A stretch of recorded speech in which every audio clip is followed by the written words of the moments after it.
NCD Governor says it will be business as usual. Transport Secretary says PMVs will be running.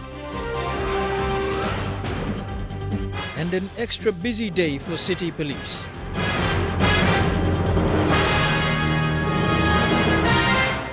This is National MTV News with Meriba Tulo. Good evening. Thank you for joining us for Wednesday's news. The Bismillah supermarket at Gerhu was looted this morning by over 100 opportunists. It happened just minutes after the shop was opened. Police personnel arrived in time and apprehended 2 suspects who are currently in police custody. The looters entered the main entrance and rushed towards the shelves to grab what they can. Witnesses say it was a surprise attack and scared customers away.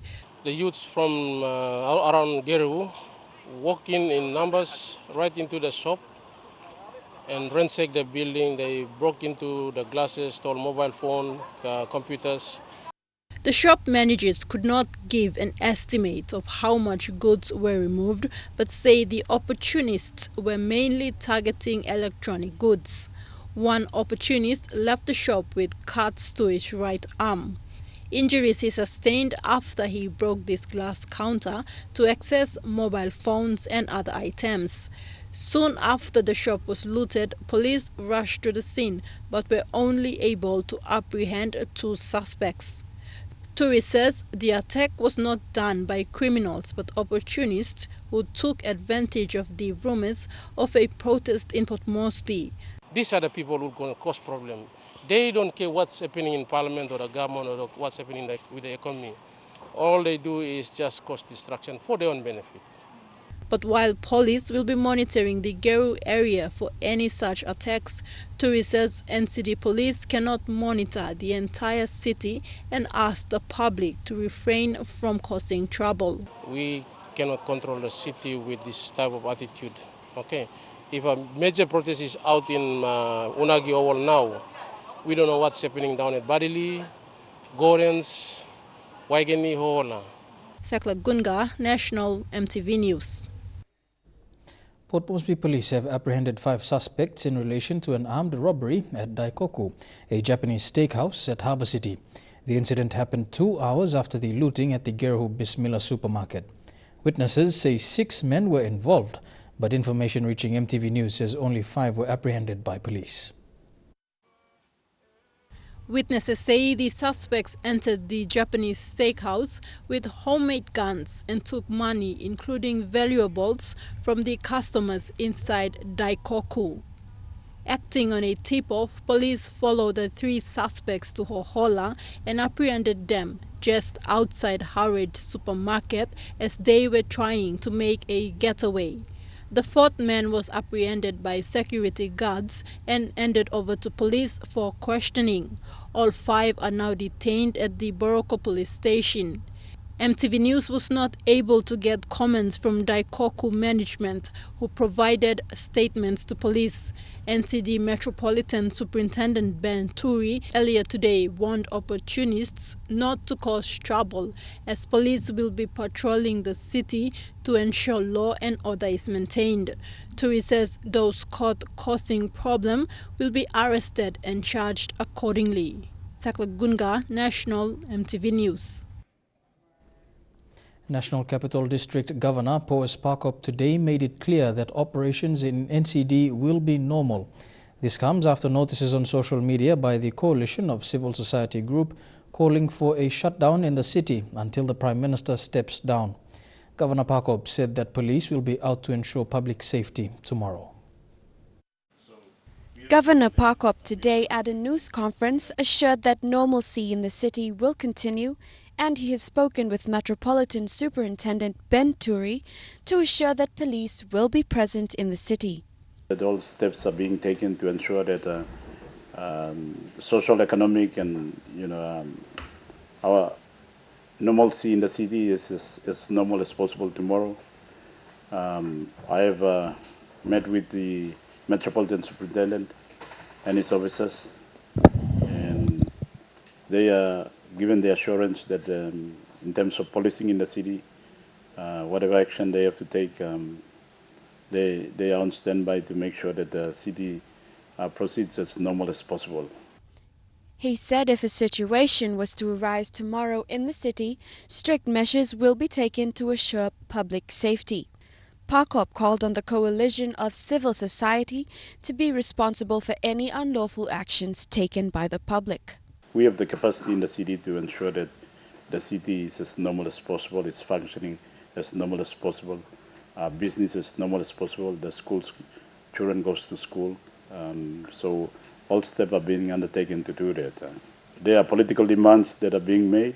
Some of them are realistic, some of them might not be realistic. There are legal process that is in place. That process have their own life.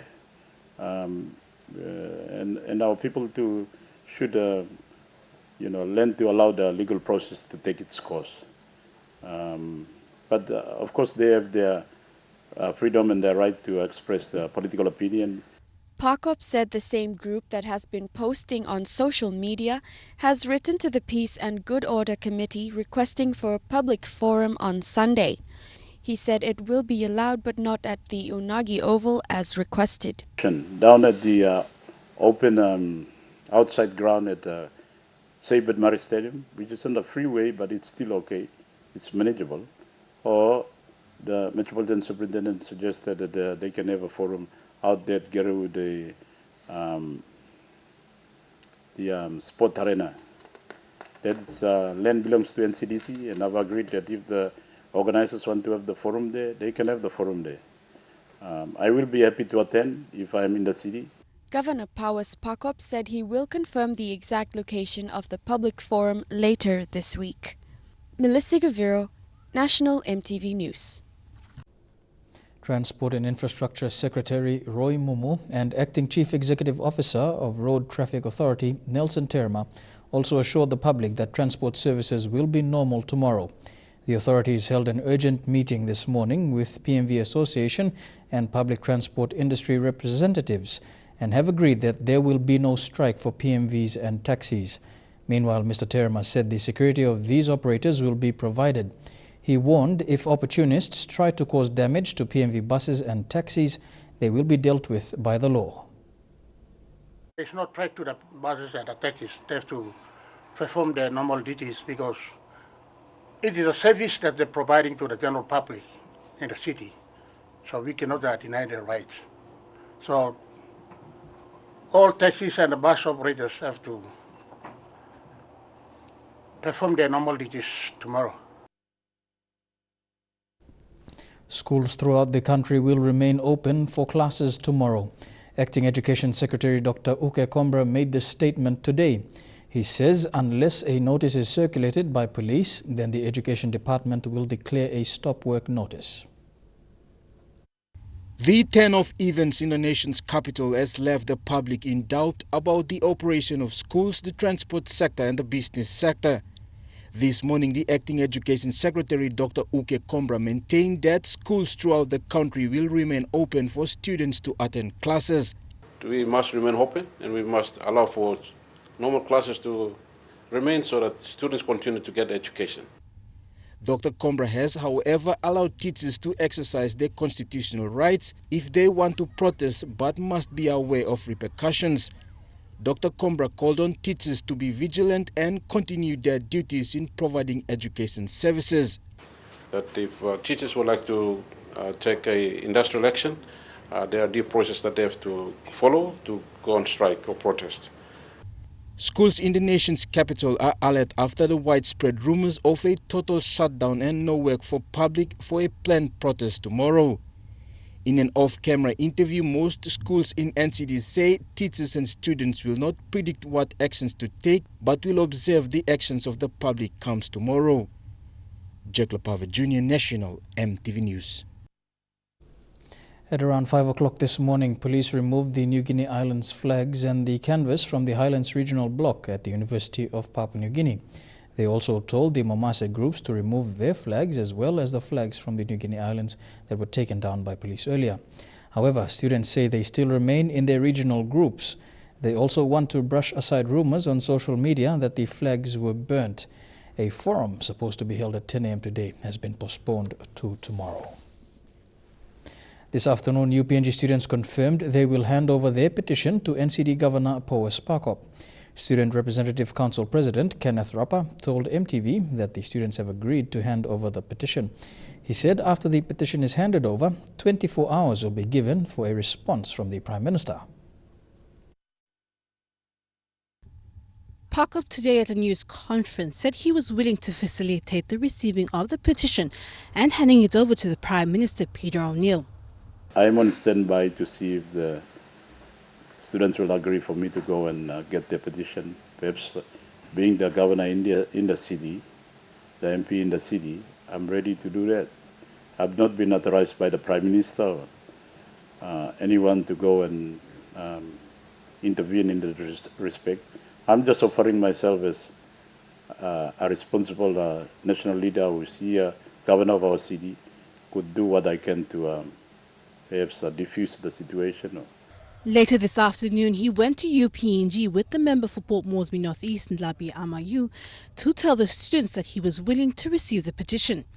UPNG SRC President Kenneth Rappa said the students have agreed to hand over the petition tomorrow morning. We are preparing to give the petition, which was scheduled by the SRC Council to be given on Thursday, and I think Powes Pakop and the team, it was just a miscommunication and they came today, but we gave the notice to the students that we will be presenting the petition on Thursday. That's why the majority of the students were not here, so we asked them to leave.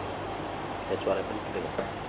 It's in the interest of all the students that now we have come to the resolution that the Prime Minister has to see the petition somehow and give us the feedback, so we agreed that we will give the petition tomorrow. He said the students had been suppressed and the SRC had exhausted all possible ways to hold a referendum. He said that 24 hours will be given for the Prime Minister to respond to their petition. If not, the SRC Council will meet with students to discuss the next plan of action. When I try to facilitate their interest and when we are being suppressed, it's not only suppressing the SRC, but it's only suppressing the 5,000 students. And I have been saying this for the last 2 weeks that I can control my emotion because that's mine, but I cannot control the 5,000 students' emotion. I think it will be 24 hours for Prime Minister to give us a feedback on the petition tomorrow. That's up to the SRC Council. I'm a chairman to the council, so whatever that will happen after that is the council and the students. Adelaide Sirox, Kari National, MTV News. The opposition has called for the withdrawal of police personnel from the UPNG Waigani campus. Opposition leader Sam Basil says the action taken by the force is uncalled for and students will not cause any unrest or unlawful activities. MTV News understands police presence was requested by the UPNG administration to ensure peace on the campus and deter unlawful behavior by students. A vocal opposition team expressed their dissatisfaction over the deployment of police forces at the UPNG campus. An outspoken opposition leader, Sam Basil, said the 2011 incident was dramatic and police should know what to do under these circumstances. Basil applauded the calmness shown by students and called for the withdrawal of police personnel. As for the rules of engagement, we want to know the police have entered the university campus with high-powered firearms. What are the rules of engagement? When do they cock the guns? When do they point the guns at the students? And when do they fire? What provocation will trigger those? With only one higher learning institution successfully carrying out a referendum, Deputy Opposition Leader Mark Maipakai says the Electoral Commission must play its role for UPNG to conduct theirs. The democratic process of conducting referendum is not been guaranteed to them. And what else can you do? But my view, the situation is not a state of emergency situation. Northern Governor Gary Jufa has thrown his support behind students. Governor Jufa says students are exercising their constitutional rights. They've been very well behaved. They have followed all the procedures and processes. They have not acted with violence. There's been no destruction of property. There's been no threat or intimidation of state entities or other students.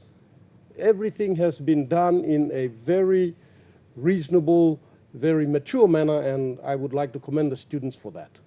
Meanwhile, Vanimo Green MP Belden Nama is questioning the silence by members of parliament and state agencies. The university students have conducted themselves professionally. I've made my commitment yesterday. If the civil society and the university students go on the street, I will join them and I will go. MTV understands police were present at UPNG under the directions of the UPNG Senate for security purposes and for students to resume classes. Jack Lapava Jr. National MTV News. The University of Papua New Guinea administration today released a statement explaining police presence at its Waigani and Tarama campuses was to maintain the safety of staff and give assurance to those students who are attempting to resume studies. Professor Albert Melam said the arrangement is to ensure that everyone has the opportunity to return normalcy to the university's learning environment and not to suppress students' democratic rights. The administration said parents have expressed their concerns over the boycotting of classes. They said circumstances that have evolved over the past week will again be addressed by the Senate Standing Committee before the end of this week to determine the next course of action in relation to the conduct of 2016 academic programs. Among stories after the break, the family of Regina Morove, the woman who was tragically killed, call for justice. Stay tuned.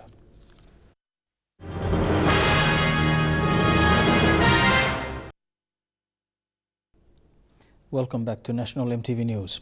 PNG Power Limited today announced the termination of PPL Managing Director John Mangos. Upon receiving his termination letter, Mangos agreed and formally tendered his resignation on the 11th of this month. The PPL board has decided that Mangos' employment as Managing Director was untenable and they agreed to disengage his employment. However, PPL board chairman Andrew Ogill was disappointed with a news article published today by one of the dailies. The article is in relation to Mr. Mangos' termination. The Waigani Supreme Court has made a ruling on 5 election petitions this morning. Justice Colin Makail directed the Electoral Commission to immediately reconsider its decision to fail the election of presidents and ward members of various local level governments during the LLG elections in 2013. He said the Electoral Commission has yet to comply with the Supreme Court decision of 2014, which described the Electoral Commission's declaration as unreasonable. Amongst others, the presidents and ward members of the local level governments that were declared as failed and subject to these proceedings are Yalabu Basin and Kagua Rural LLG in the Southern Highlands Province, Goroka Urban and Gahuku Rural LLG in the Eastern Highlands Province, Agan Urban, Agan Rural, Mul, Muglamp and Kotna LLGs in Western Highlands Province and Notwagi LLG in Juaka Province. The Electoral Commission says the reason why these LLGs were declared as failed is that there was widespread corruption and illegal practices at polling and counting. These has resulted in the plaintiffs seeking judicial review. They argued that the Electoral Commission's power to fail the elections was not properly exercised and unreasonable.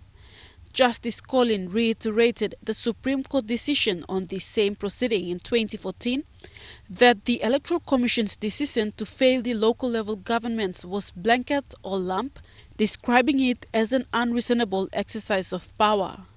The Electoral Commission will now decide whether the election of each ward member within the LLG, including that of the president, should be failed.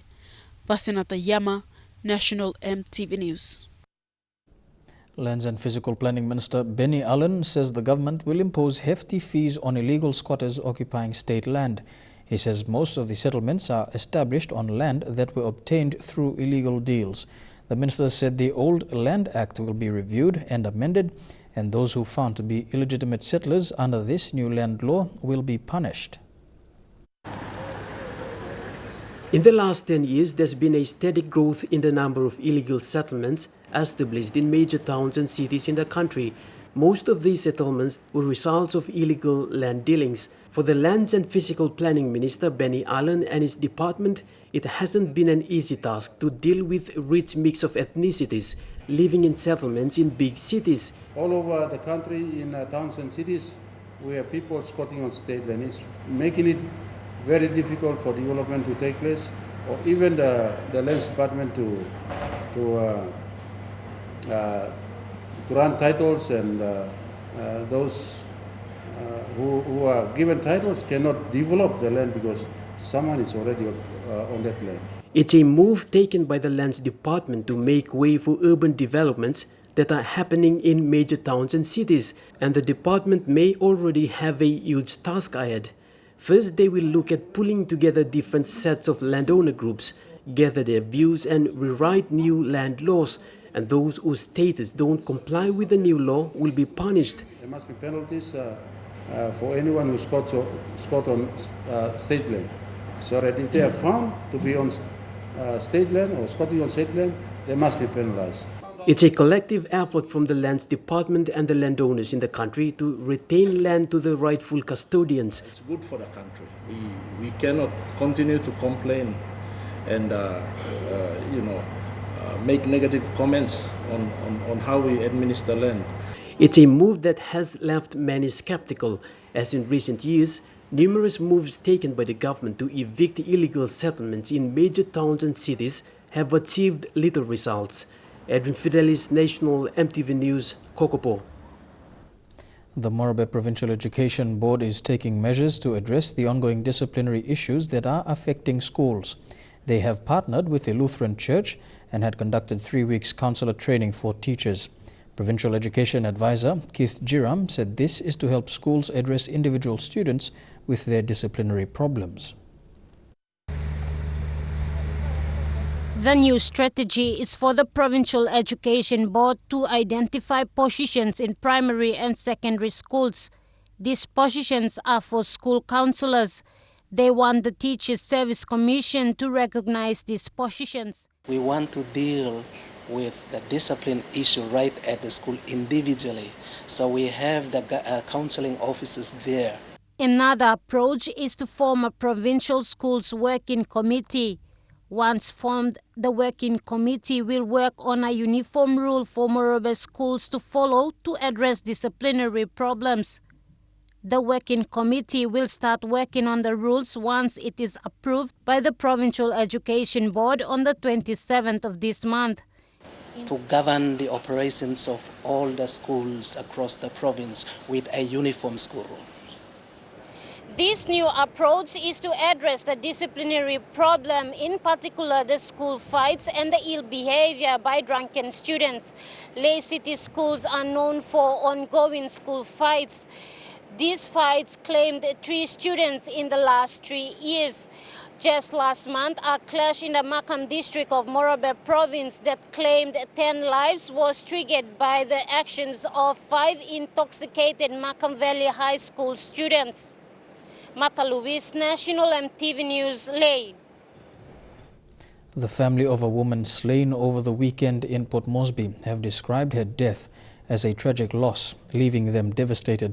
Her family are now calling on the police to act swiftly in their investigations, saying that they want justice to be served to bring persons responsible for Regina's death to face the full force of the law. The family of 25-year-old mother of 1, Regina Morove, have spoken out of their grief since learning of her death in Port Moresby over the weekend.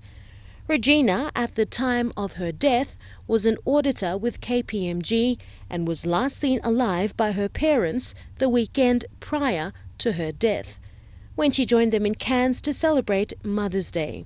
The manner in which she died has left a lot of her family members, particularly her loving mom and dad, Fred and Inky Morove, and his siblings broken-hearted. Her death has left the family demanding answers, and they want swift police investigations to establish the truth of how she died. To see the want for prosecution or for justice particularly. And it's also frustrating to see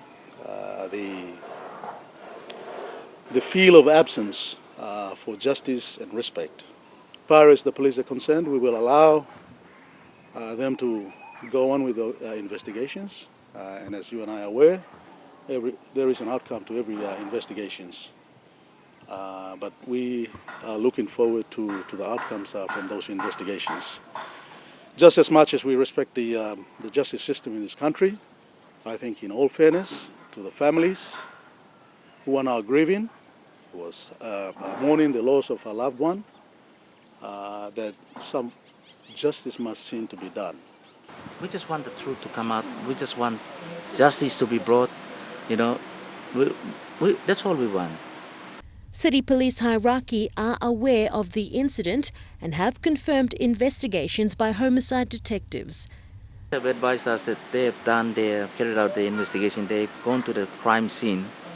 They did their investigation. They went through where, and then got statement from the two witnesses. I don't know, witness within that area as well. Also, the body is still there until a proper autopsy is carried out. Then, with the investigation still going on, they can establish the wounds and whatever. Doctor's report will determine the cause of the death. Late Regina Morove's employer, PNG, released a statement yesterday expressing deep sadness at the passing of their colleague and friend. Regina joined KPMG as a graduate accountant in 2014 and was recently promoted and on her way to a successful career. In the meantime, the police force is aware of the case and investigations are underway. Family spokesperson and former member for Abao, Kilroy Genia, said the family will not be intimidated.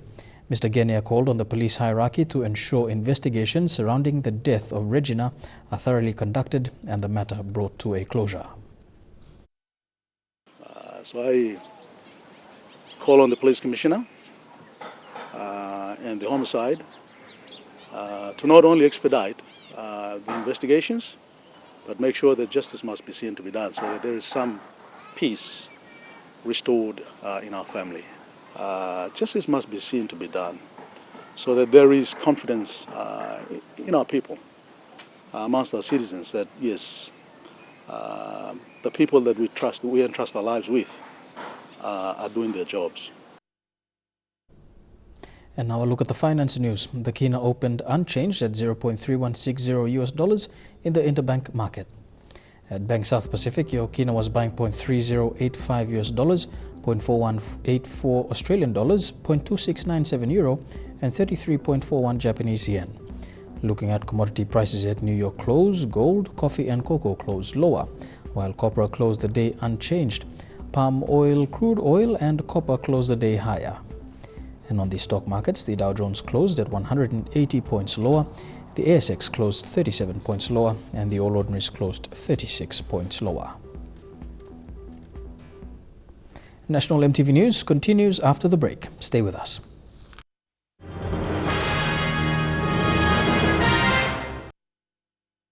Welcome back to National EMTV News. Deetra Claire Mongoru is 2 years old and comes from East Sepik Province. She has been diagnosed with a boot-shaped heart and needs immediate surgery. EMTV spoke to her mother, Rachel Mongoru, today about Deetra Claire's road to recovery. Loving mother Rachel Wimba is brought 2-year-old daughter Deetra Claire Mongoru all the way from Wewak after she was diagnosed with a boot-shaped heart. Initially, doctors thought she had TB and treated her with dose until a X-ray report distinguishes a lump overhanging from a small organ. All Salimitla go back, repeat X-ray, or look at same. I'd blame me no grow good. I'd blame grow some shoe. So diagnosis me was some boot-shaped heart. Miss Wimba said during birth she was born a healthy baby like other babies at Boram General Hospital. However, they only knew about this when Deetra Claire was 9 months old, was taken to Boram General Hospital for medical checkup. Mother Rachel Wimba, a nurse by profession, said for 11 years she had been a lifesaver in the hospital treating patients until recently she found out about her own child. However, the cost of undergoing heart surgery in health facilities around the country is very expensive that one single parent cannot afford. It costs more than 50,000 kina to undergo operations in Port Moresby. Na mitla putim all business houses na all member blomi pla lo Wewak lo sampla helping, but so far no got one pla good to respond kamet. Deetra Claire's parents are now appealing to corporate entities, business houses, their local MPs and the public to assist her to undergo the operation. Contributions can be forwarded to this account name Rachel Wimba BSP Wiwek, account number 100 11 66 24/7. The Troclay's mother can be reached on Digicel mobile number 73814091. Eric Arupma, National MTV News. Turning overseas now, and U.S. Republican presidential candidate Donald Trump is willing to talk to North Korean leader Kim Jong-un to try to stop Pyongyang's nuclear program, Trump told Reuters in an interview this week. In a wide-ranging discussion, Trump also shed light on his disapproval of Russian President Vladimir Putin's actions in eastern Ukraine, calling for renegotiation of the Paris Climate Accord. The presumptive Republican nominee declined to share details of his plans to deal with North Korea, but a meeting with Kim would mark a major shift in U.S. policy towards the isolated nation. I would speak to him. I would have no problem speaking to him. At the same time, I would put a lot of pressure on China because economically we have tremendous power over China. People don't realize that. They are extracting vast billions of dollars out of our country. Billions. China is Pyongyang's only major diplomatic and economic supporter. Trump said the United States is treated unfairly in the Paris Climate Accord, which prescribes reductions in carbon emissions by more than 170 countries. A renegotiation of the pact would be a major setback for what was hailed as the first truly global climate accord, committing both rich and poor nations to reining in the rise in greenhouse gas emissions blamed for warming the planet. Turning to the economy, Trump said he planned to release a detailed policy platform in 2 weeks. He said it would dismantle nearly all of Dodd-Frank, a package of financial reforms put in place after the 2007-2008 financial crisis, if, of course, he is elected as president. Lorraine Gabina, MTV World News. You're with National MTV News. Trukai Sports is next. Don't go away.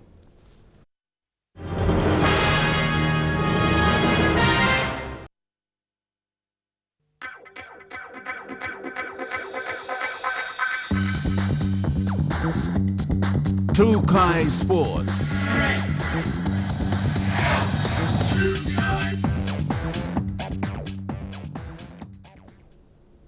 Welcome to Trukai Sports. The SPPNG Hunters will face the Queensland Capras this weekend in Rockhampton. The Hunters will be coming off a bye from last weekend. Coach Michael Marum announced his team yesterday afternoon at the National Football Stadium, with rugby convert Butler Morris named as the 18th man. But it's a chance, the opening chance here for Papua New Guinea, and away goes Butler Morris. Former PNG Puk Butler Morris switched codes this year to join the Lace Necks Tigers and was later called on by the Hunters management to join the squad. He has been training with the team for the past 3 months and has finally got a shot at making his debut this weekend. He was named as the 18th man in the team to take on the Capras. With the Snakes already, so Snakes Tigers. I didn't play last weekend, but now he trained well this week. Yeah, so I need if we give him a chance to play this weekend, he'll play. He's got the experience. Maroon says he will most probably play in the centres or on the wing. A wing outside back there, so centres, yeah. And the boys will been really good to him, so they've been talking to him, just directing him around the park. So yeah. Co-captain Noel Zemming will be the 4th player after Wartovo Puara Jr., Adex Wera and Esau Siune to make his 50th appearance in the Interest Super Cup.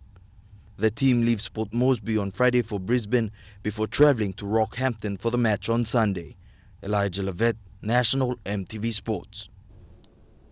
PNG Kumul star halfback Watson Boas, who is still nursing an arm injury sustained from the Pacific Test, will be out for 3 weeks. He picked up the injury early in the second half of the game against the Fiji Bati, but was forced to play on during the Test match. Coach Michael Marum says he will have to rest his arm for the next few weeks and undergo rehabilitation. I'll be back the first home game. Yeah, I'm still working on my rehab, and yeah, I'm recovering. The physio is really happy with me because of my recovery. Shoulder from the Test match. He played with it all throughout the second half, so he he had to check out the physio, and now he's no good for us in the next 2 or 3 weeks. So now we can't risk him. Yeah, now we need all those players ready for the remaining games in the season. But now we got Atabine coming back, so he's been playing club with Snake Tigers, so now he's in good shape. Don't go away. Trukai Sports continues after these short messages.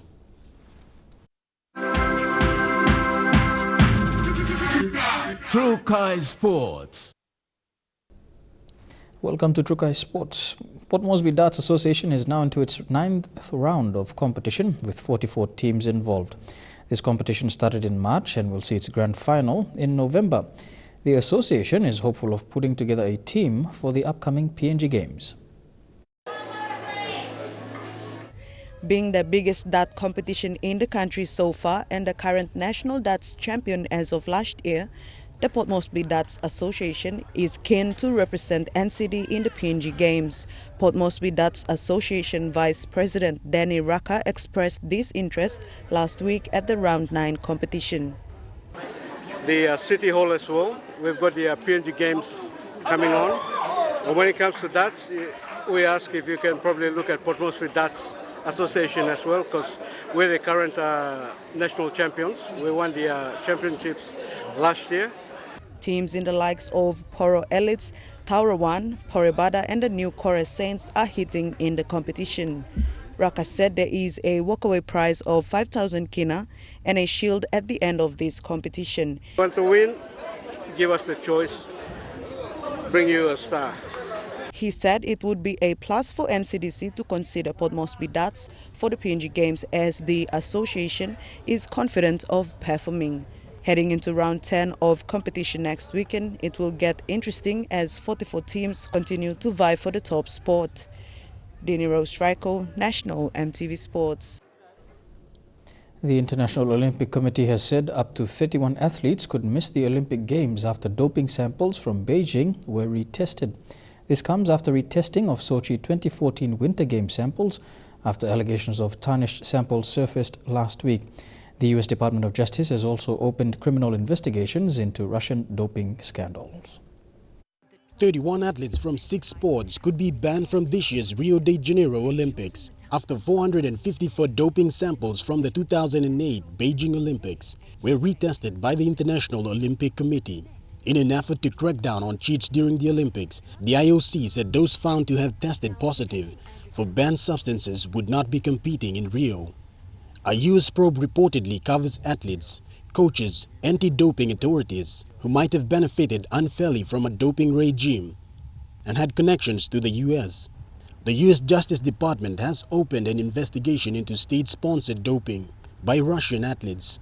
The probe has been overseen by U.S. Attorney's Office in Brooklyn and is examining Russian officials, athletes, coaches, and anyone who have benefited from the doping. A spokeswoman for Brooklyn U.S. Attorney Robert Coppers said the office cannot confirm or deny existence of an investigation. Prosecutors are believed to be pursuing conspiracy and fraud charges, according to New York Times, which first reported the probe. U.S. prosecutors have been permitted by courts to bring cases against foreigners living abroad if they can show connection to the United States, such as the use of U.S. Bank. A World Anti-Doping Agency reported in November alleging widespread state-sponsored doping in Russia led to a ban in the country competing in international athletics competitions. Shane Soroya, National EMTV Sports. That ends Trukai Sports, but don't go away. Your weather details for the next 24 hours when we come back. Trukai Sports.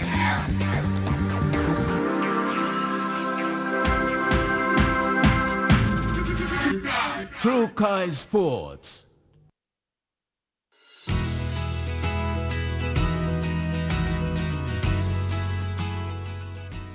Taking a look at the weather forecast for the next 24 hours in the southern region. Showers in Port Moresby and Daru, and showers and thunderstorms expected in Kerema, Alotau and Popondetta. To the Momasa region, showers in Leh and Wau, showers and thunderstorms in Vanimo, Wewak and Madang. To the New Guinea Islands region, mostly fine in Kavieng, Kokopo and Rabaul, a shower or two in Lorengau, thundery showers in Kimbe, and fine, but also some thunderstorms over the next 24 hours in Buka. And in the Highlands region, Mount Hagen, Goroka, Kundiawa, Mendi and Wabeg, some showers and thunderstorms.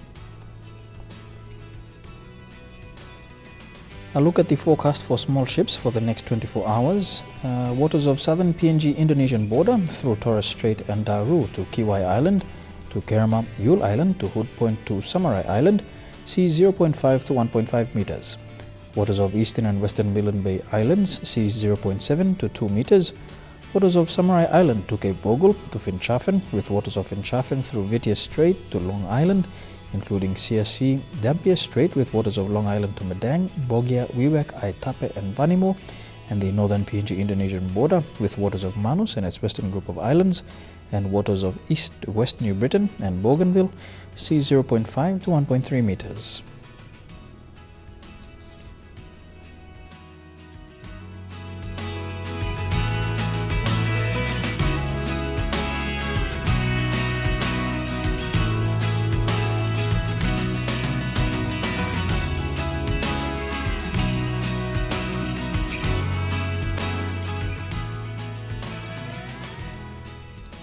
And a look at the ocean forecast for PNG areas. Coral Sea sees moderate with southeasterly winds at 11 to 20 knots with gusts. Solomon Sea sees slight with east to northwesterly winds at 15 to 25 knots. Bismarck Sea sees slight with southeasterly winds at 10 to 15 knots.